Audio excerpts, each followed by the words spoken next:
Hi, everyone, and welcome to today's webinar, Emotional Intelligence, How to Develop Skills for Success, hosted by HRDQ-U and presented by Alvina Peat.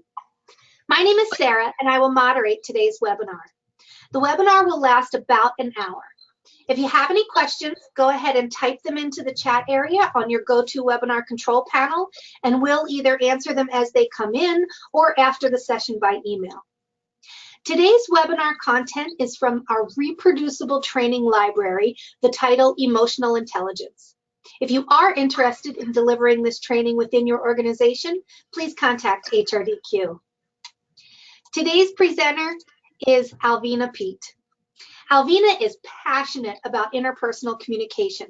It is so important to her that when she began Williams Peat Associates in 2002, its primary focus was interpersonal communication in the workplace.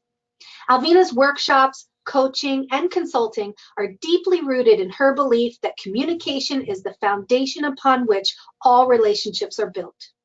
Through interactive, engaging, and enlightening workshops and lectures, Alvina helps countless individuals and organizations tear down barriers to effective communication. Welcome, Alvina, and thank you so much for joining us today. Thank you for having me. Hello, everyone.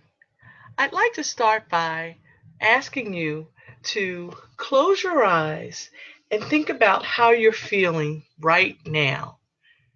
What's your mood or emotions like?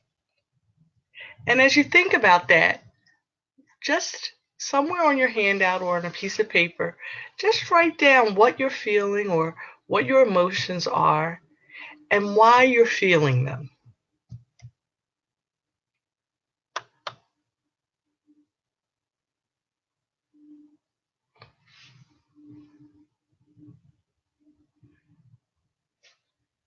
Okay, now I'd like for you to open your eyes, and I'm going to show you a few slides. And as you look at these slides, I just want you to think about what your emotions are. You don't have to write anything, but just look at them.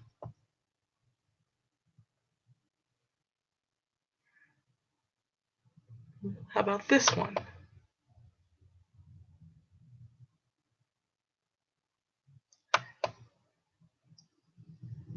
And this one. We'll come back to these in a moment. But clearly, you probably felt different emotions as each of these slides passed through your eyes or past your eyes.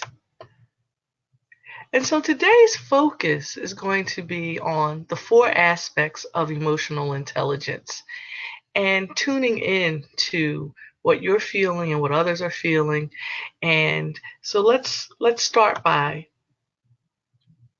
defining emotional intelligence. And so again, just as you did with what you're feeling right now, I want you to write down how your definition of emotional intelligence.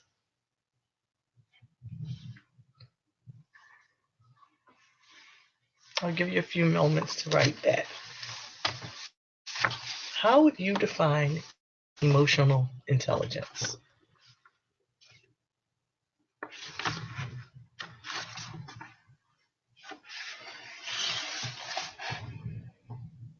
Okay.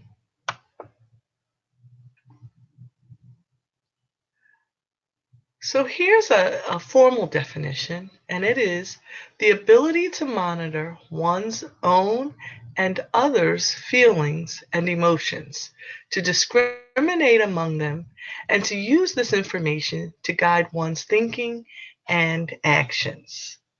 That's a formal definition. As we think about the 4 aspects of emotional intelligence, and as we think about this definition, the ability to monitor your own and the feelings of others, let's look at the aspects of emotional intelligence: intrapersonal, interpersonal, resilience, and adaptability. These are the 4 aspects that we are going to focus on today.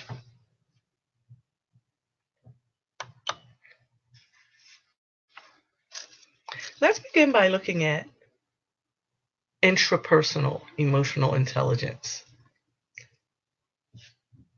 The ability to recognize your own emotions as they occur, and that this skill helps you gain self-control in emotional situations.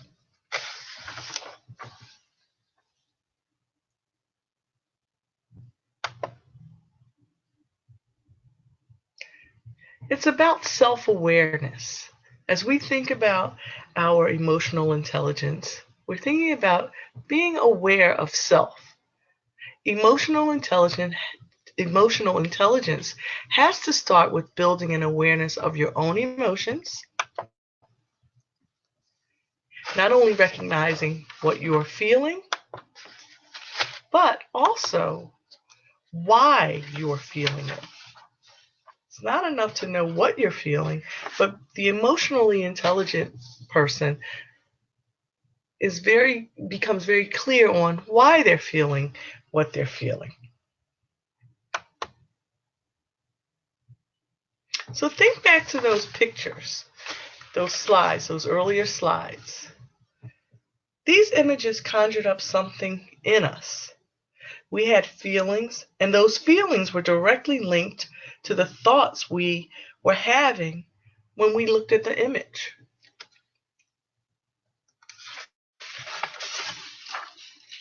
For some, the puppy might have represented happiness, playfulness.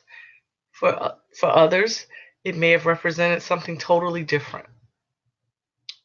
The sunset in the middle, again, for some it may have been peace and calm, and for others, something different. And the final one, someone may look at that and just get anxious with the clutter, and another may get excited because, hey, it's, work and action and activity. The thing about emotional intelligence is that once we recognize that our thoughts and emotions are linked, it really helps us to self-manage. And so if you look at the slide, you'll see this arrow, and it'll say, this is often called the path to action, and I call it connecting thoughts and emotions. But we have a thought, but that thought is typically our story. We see something and we create a story about it. And based upon that story, we have feelings or emotions. And then based upon our emotions and feelings, it causes us to act or react or make a decision. So think about this. A coworker has accused you of avoiding responsibility for a team project you're working on together. Now, your first thought might be, my coworker is trying to make me look bad and make himself look better. How dare he say those things to me? Well, if you have that thought, or if you have that story going on in your head, what emotions might you have? What feelings might you have? And then obviously, if you have, say, emotions or feelings of, oh my gosh, she's making me feel bad, or trying to make me look bad, what actions might you take? Well, you might confront him with that information. It might not be a pretty situation. But let's take the same scenario. Again, your coworker accuses you of not carrying your weight. Instead, this time, your story goes something like this. My coworker is unaware of the work I've done. Now that I think about it, he was out sick the day I gave a verbal update to our regular staff meeting. Now this time, what emotions might you have? What decisions or actions might you make? Change your story, you change your emotion, and you can change your action. Now this sounds simple, but it's not easy. But first, let's just get into the practice of thinking about Is it a story that I'm telling about this? Or what is the story that I'm telling? What are my emotions and what are my actions? And can I change the story? Get into the habit of identifying your emotions, and thoughts behind them. You need to decide if your thoughts and feelings are reasonable. And sometimes you might need to enlist the help of others.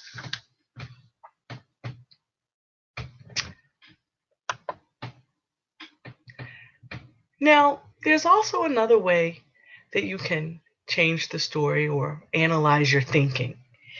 And the first steps, as you see on the slide here, consciously stop to evaluate your thinking and ask yourself 4 questions.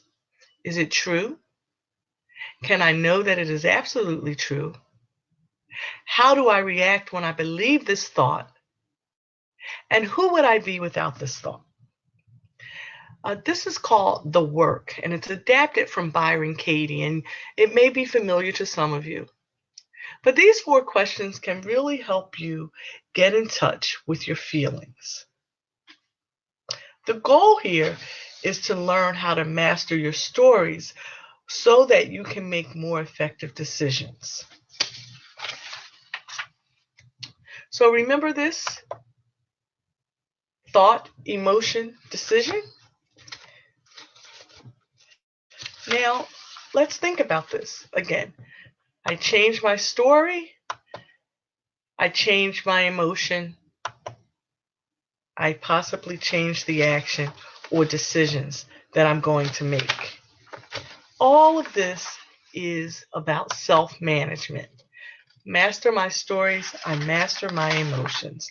And I keep reiterating that because it is so important in the aspect of emotional intelligence, self-management, that if we get really good at managing our own thought process, our own emotions, and ultimately our actions, we're well on our way to functioning as emotionally intelligent people. It all begins and ends with us and our ability to check in on our emotions. All right. So we looked at the first aspect, intrapersonal. Now let's look at interpersonal. One of my favorite quotes is, "You never really understand a man until you consider things from his point of view, until you climb inside his skin and walk around in it." So in the intrapersonal, it was about us assessing and getting in touch with and in tune with what we were feeling, what our own emotions were. And in the second one, the interpersonal aspect of emotional intelligence, it's about walking around inside a man's skin and getting his point of view. So aspect number 2, interpersonal. So interpersonal emotional intelligence, social awareness, the ability to recognize others' emotions, and showing empathy enables you to have more positive relationships and minimize unproductive conflict.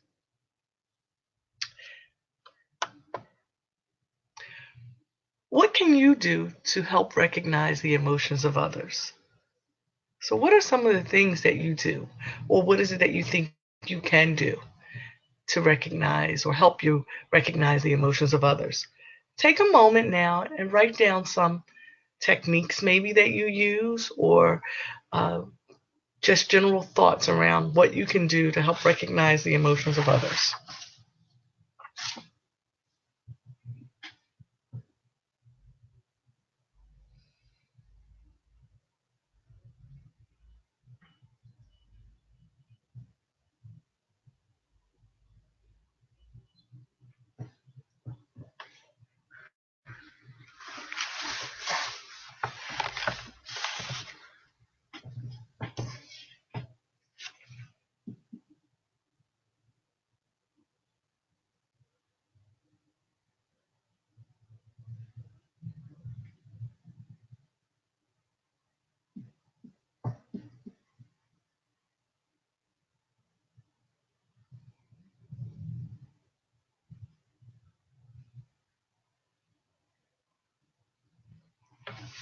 All right. So here are some tips that we'd like to share with you when it comes to recognizing emotions in others. And the first one is just spending time getting to know the other person. It would be very hard to be able to really understand a person unless you get to really know that individual. So, in the workplace or personally or professionally, it's really good to get to know the other person, understand where he or she might be coming from, why they're having the emotions that they're having. If you have the backstory, if maybe you understand the stress or pressures that they're under, or just understanding their experiences, it can help you to be more emotionally intelligent and recognize emotions in others. Another aspect, or another way of recognizing emotions in this aspect, is asking for feedback. So, finding out whether your perceptions are correct. For instance, using an active listening statement like, "It sounds like you're worried about the upcoming budget review. Is that how you're feeling?" And ask the person, is this what you're feeling? And maybe they'll be honest with you, maybe they'll be tentative, but it's a start in trying to uncover and recognize where their emotions are coming from. The third one is express yourself. So people are more likely to let their guard down and share their emotions if you are willing to disclose your own. And finally, paying attention to that body language and especially the upper part of the face. Studies show that the upper part of the face typically shows our primary or true emotions. And so if you become really good at reading people's facial expressions, you may be able to tune into or tap into the emotions. So let's try this out. Have a little fun with an emotional intelligence quiz. The Greater Good at Berkeley offers this emotionally intelligent quiz, and it's a really fun thing to do. You may want to try it out with others. You'll see the website up in the upper left corner of the screen, so please take note of that if you'd like. So we have about 20 facial expressions. We'll go through them really quickly, so don't worry about that. And all I want you to do is when you look at a facial expression, you don't have to write anything. You just make a mental note. What do you think that expression is? All right, so let's try it.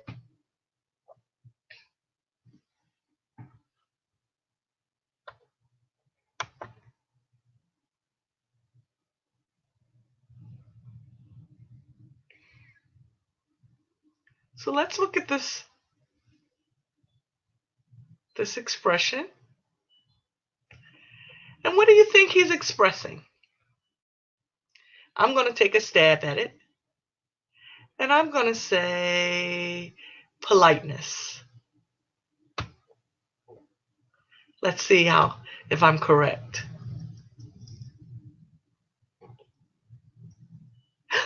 Happiness. Okay. But notice what the screen is showing you with the eyelids, the lips. It's saying if you look at the upper portion of the face, you can pretty much tell what the expression is. So that was happiness. Let's look at the next one.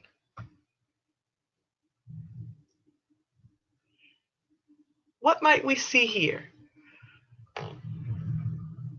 I'm going to say anger, and you think about what your answer would be.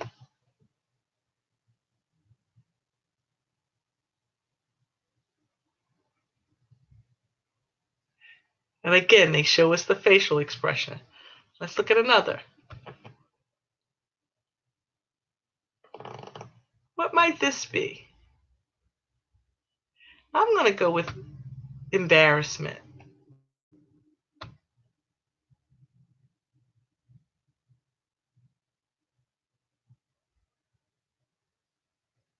All right. try it again. Pride.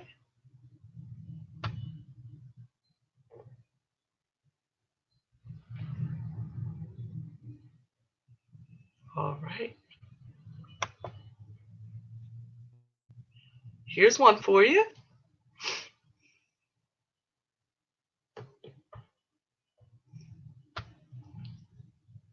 Let's say surprise.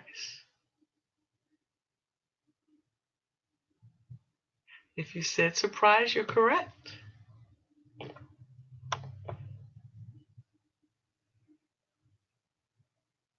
How about this one?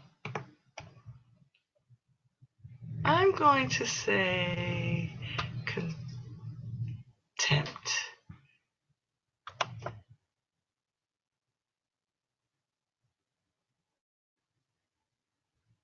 Okay. As you might be thinking some are easy, and then some are not quite as easy, right? What about this one? I'm going to say disgust.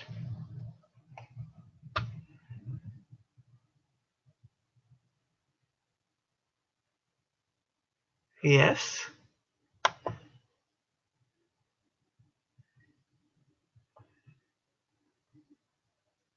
Desire, embarrassment, flirtatious, love.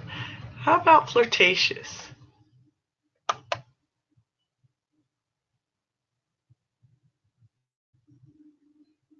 Mm-hmm.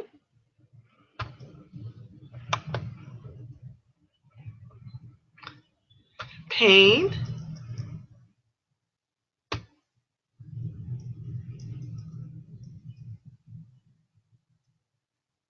Yes.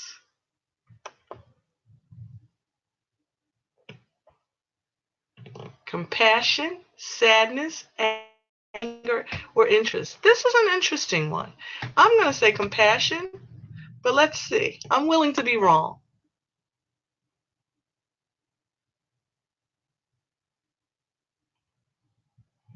Okay. Just a few more. I think we might all agree that this would be amusement.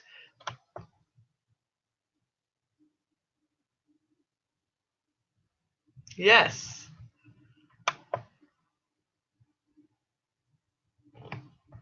How about this one?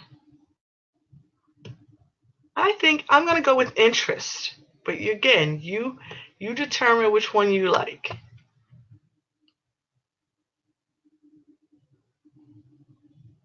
Mm-hmm.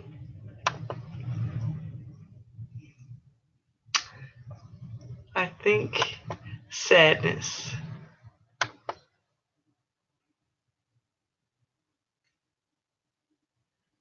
All right.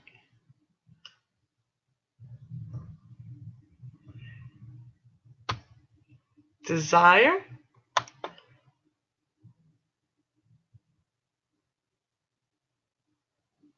Mm-hmm.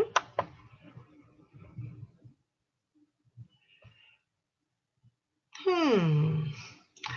This looks like shame to me.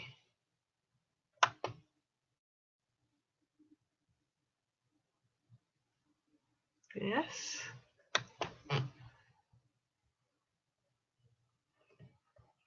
Politeness.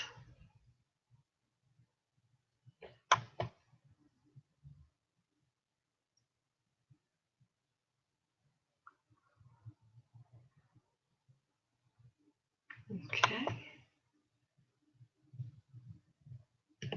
This one is tough. Um, Embarrassment?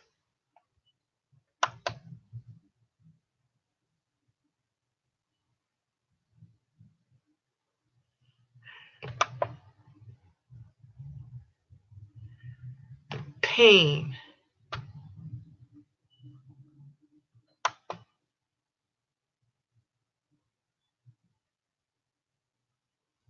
Hmm. And finally, what might this be? I'm going to say love.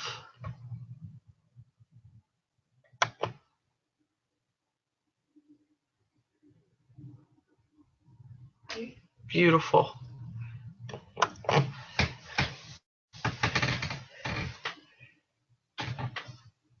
So, how well do you read other people? And there's the score. 18 out of 20. So as you can see, and I do this quiz often, and sometimes I'm still not a perfect score. It's not always easy to read the emotions of others. And so we learn that we have to really take the time to tap in and understand, which is why, again, it's important to get that feedback and just ask, this is what I think I'm seeing, but what is it that you're really expressing? Emotionally intelligent people understand that they may not tap into the correct emotion. So why not ask?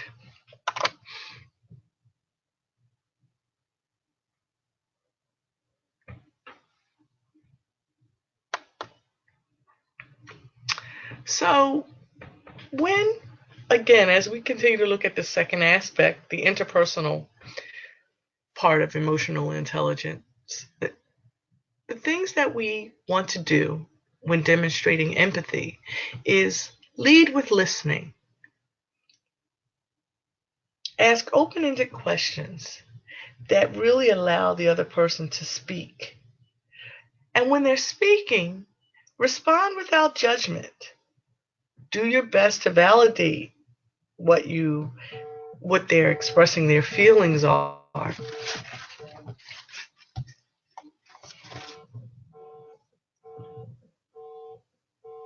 Use words and gestures that show that you care.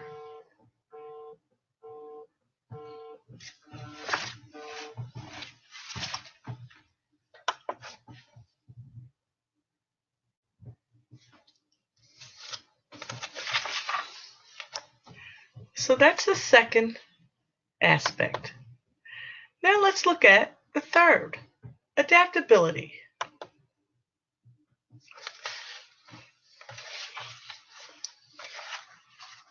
It may not be my crowing that causes the sun to rise, but I can still awake to celebrate its rising. So understanding that we could be wrong, we could be misunderstanding what's happening, what the emotions are, and so we may have to adapt our thinking or even our actions. And adaptability is the skill to adjust to changing conditions.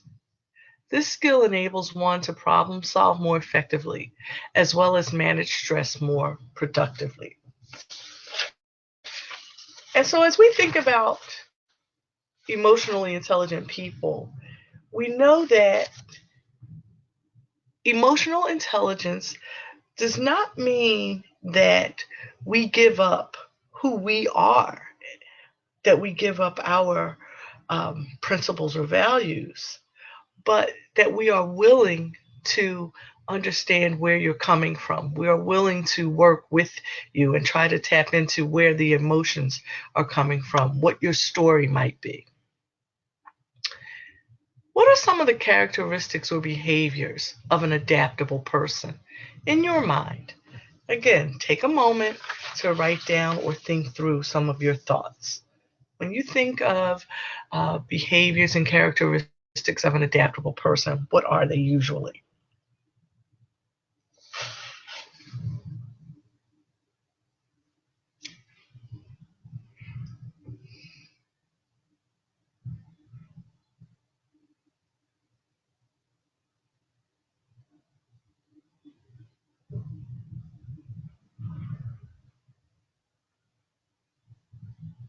Okay, let's see. So here are some. The first one, open-minded. When we are adapting or willing to adapt, we typically are open-minded. We're open to the suggestions and thoughts of others. One of the things that we also think about is we're listening to people, we're listening for people's thinking, and and we're zeroing out our own judgment at that moment. We're focused on outcomes, not processes. So we don't want to get so focused on what we're doing and how we're doing it, um, and forget about, well, what's our ultimate goal here? What's our outcome? Also, we're putting aside the need to be right. When we're being adaptable,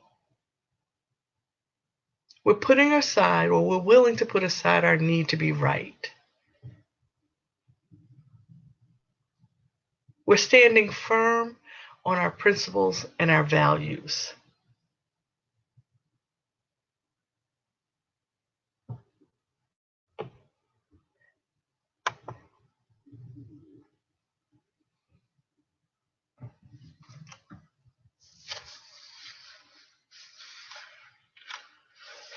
We're also willing to cultivate different perspectives. So we're listening to people who might disagree with us. We're eliminating the either or thinking and looking for the and. We're willing to question ourselves. We're willing to play devil's advocate. We're looking from a different altitude.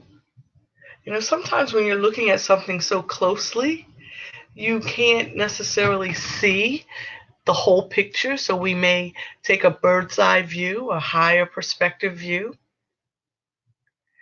And finally, we're using intuition and logic. There's that and, not either or. So if you know that you are one who usually just follows your gut, you may say, in this situation, let me see what the more logical scenario is.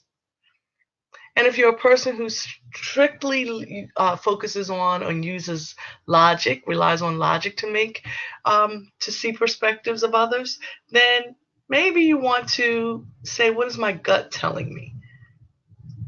But the bottom line is, our goal is to understand where the other person is coming from.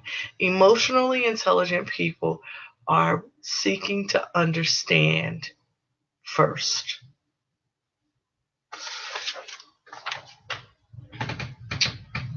All right.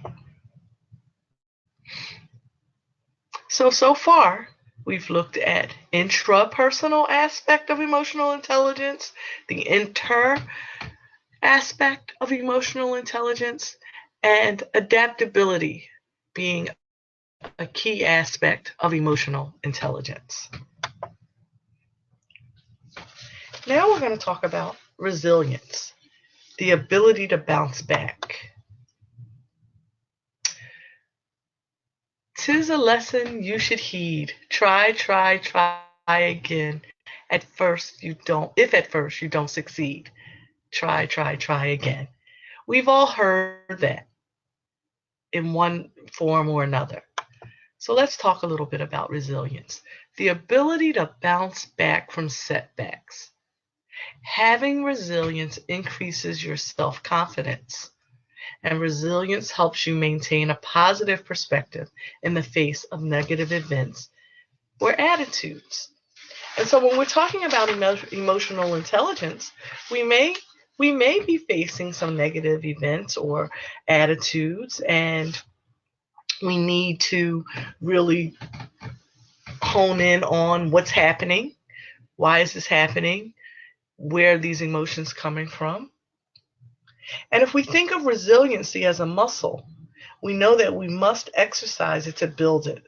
And the only way we can build this muscle is to have opportunities where we have to practice being resilient.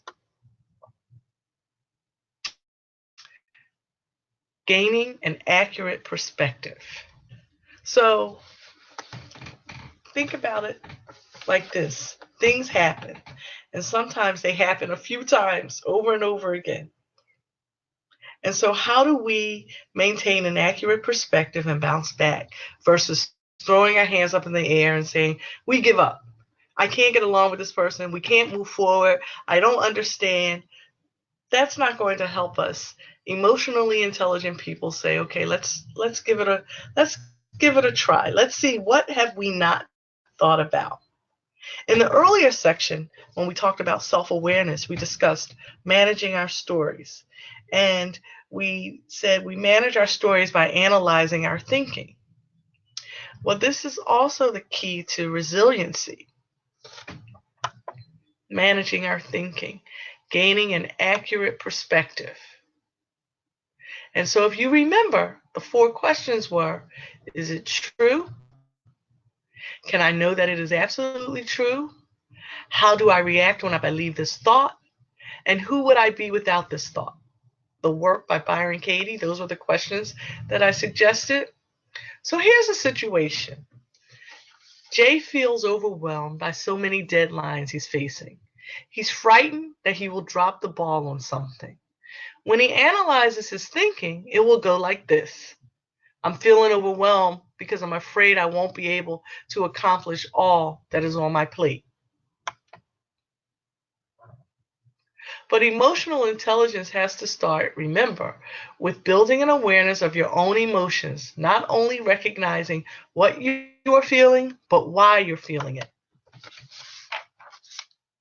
And so when Jay feels overwhelmed, he's facing deadlines, he's frightened he'll drop the ball, we ask him, why are you feeling this way? So it may go something like this. I'm feeling overwhelmed because I'm afraid I won't be able to accomplish all that's on my plate.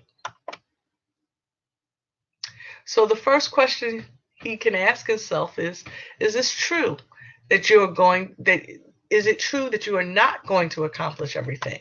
And more than likely Jay's going to say, it certainly feels like it.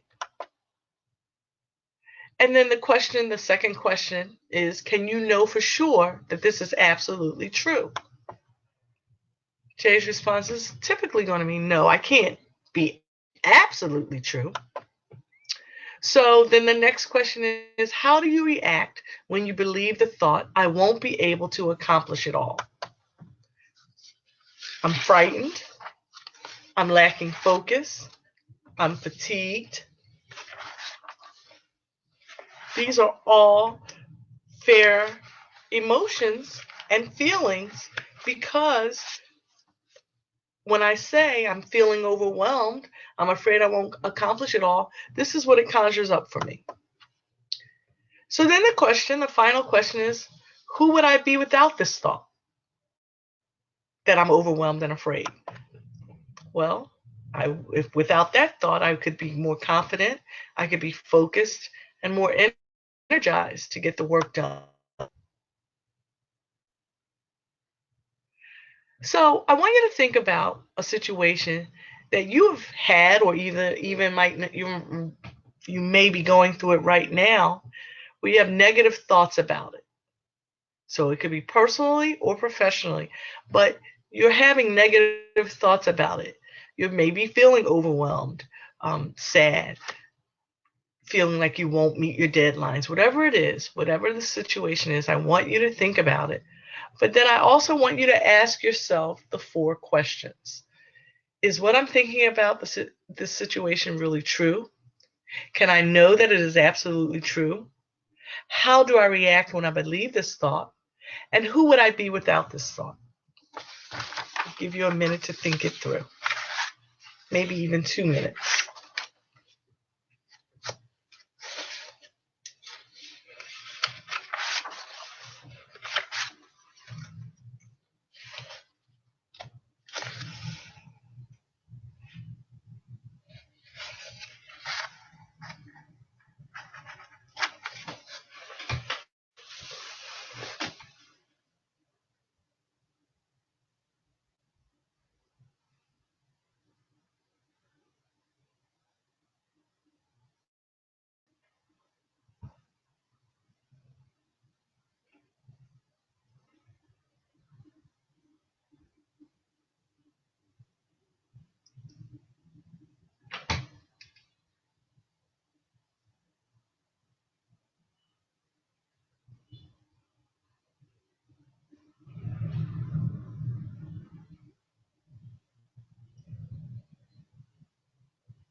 Take another minute.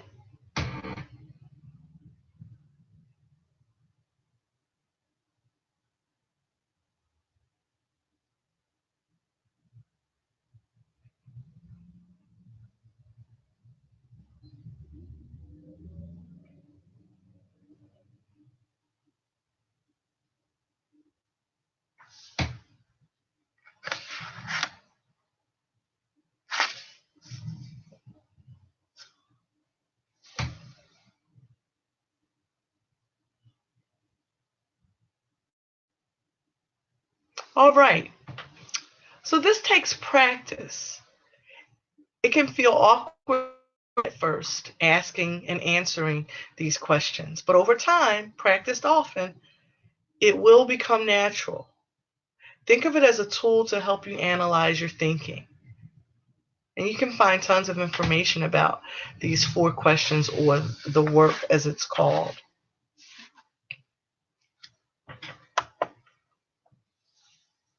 As I said a few moments ago, we all are going to experience some setbacks and failures from time to time.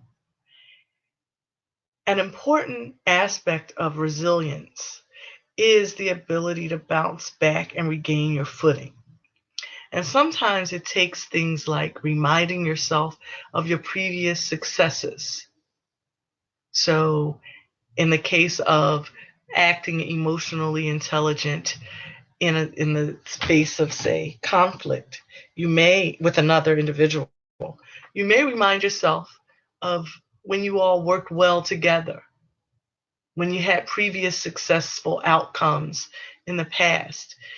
It may require that you draw from that and remind yourself, okay, this is really worth going forward with, because I've had so many good experiences with this individual that, or on this in this situation before, that I know I can bounce back from this. Accomplishments come in many shapes and sizes. Another one is draw on your strengths.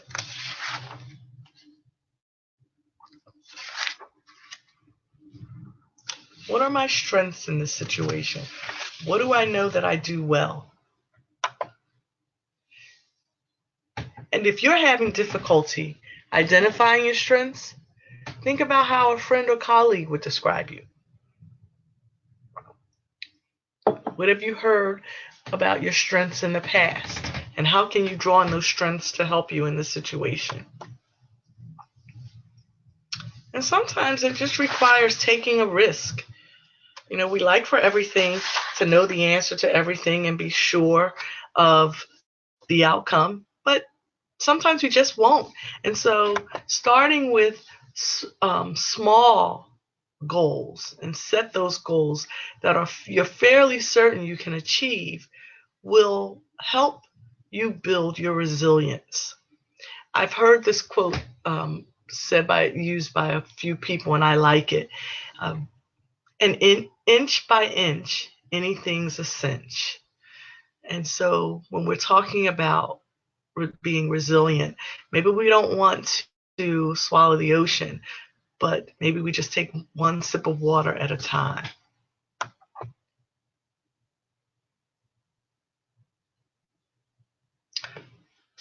So emotionally intelligent people are also resilient people.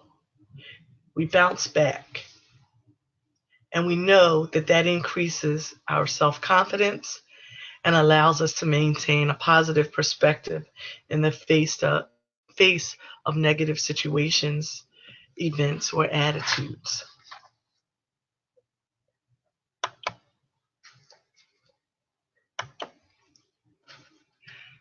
So let's recap. In closing, when we began today, I told you that our goal for the webinar was to share with you the 4 aspects of emotionally intelligent people, or 4 aspects of emotional intelligence. The intrapersonal, which was all about self-awareness and understanding your own emotions. and the stories behind those emotions, which were influencing the story, influencing the emotion, which would influence the action. So that was your intrapersonal. The interpersonal was the ability to identify and be aware, excuse me, aware of the emotions in others. So it's not enough just to know your own emotions, but also understanding where the other person was coming from, walking around inside the person's skin. The third one, the third aspect, the adaptability aspect, developing the skill to adjust to changing conditions. And then finally, resilience, our ability to bounce back. So, my goal was to give you tips, techniques, and food for thought in all four areas. I hope that you feel that this has been accomplished, and I hope that you're ending this session feeling a little more enlightened about emotional intelligence. Thank you. Thank you so much, Alvina. That was great. If you do have any questions for Alvina, please use your chat window to send those in now, and then we'll share responses with the audience by email as we're a little short on time today. And we hope you consider looking to HRDQ for your training needs. We publish research-based experiential learning products that you can deliver in your organization. Check out our online or print self-assessments, our up out of your seat games, our reproducible workshops you can customize, like emotional intelligence, the foundation of today's webinar, and more, either at our website or call our customer service team. And if you need help learning a training program or want one of our expert trainers like Alvina to deliver it for you, we also provide those services. We look forward to being your soft skills training resource. Well, that's all the time we have. Thank you so much, Alvina, for your wonderful presentation. You're welcome. And thank you, everyone, for participating in today's webinar. Happy training.